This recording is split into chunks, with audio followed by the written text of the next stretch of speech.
আমাদের পক্ষ থেকে কোনোদিন বলা হয় নাই যে চোরাচালানি কোনো রাজনীতি।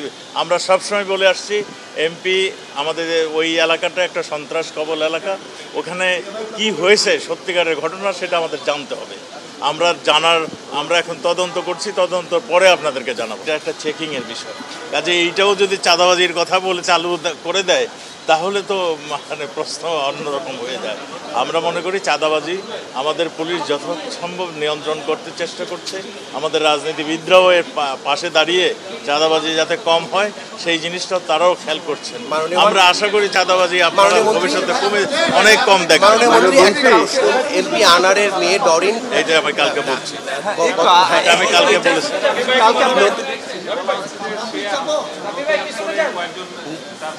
সন্দেহভাজন হিসাবে নাম বলেছে। এখন তদন্ত চলছে, হ্যাঁ,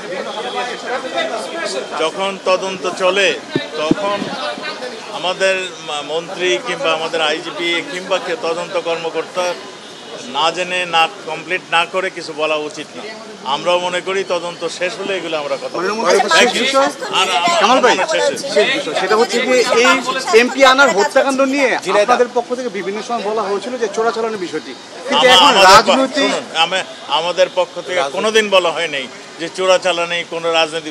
আমরা সবসময় বলে আসছি এমপি আমাদের ওই এলাকাটা একটা সন্ত্রাস কবল এলাকা, ওখানে কি হয়েছে সত্যিকারের ঘটনা সেটা আমাদের জানতে হবে।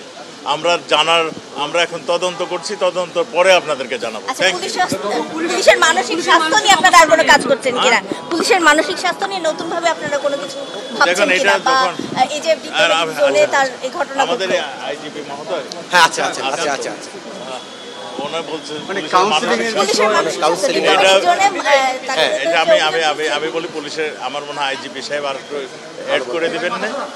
পুলিশের ট্রেনিংয়ের সময় এই মানসিক স্বাস্থ্য নিয়ে তাদেরকে বিস্তারিতভাবে কয়েকদিন তাদের পরামর্শ দেওয়া হয়, ট্রেনিং দেওয়া হয়, যাতে তাদের মেন্টাল স্ট্রেসটা তাদের মানে কম থাকে। সেই জন্য তাদের একটা কোর্স মানে 2-1 দিনের একটা কোর্স চলে, এবং সেই ব্যাপারে আমাদের এই যে ঘটনা ঘটছে এইটার কারণ এবং এটা কিভাবে ভবিষ্যতে আমরা কিভাবে যাব সেইটা নিয়ে আমাদের আইজিপি সাহেব রিসার্চ করছেন এবং এই ব্যাপারে আইজি সাহেব কথা বলছেন।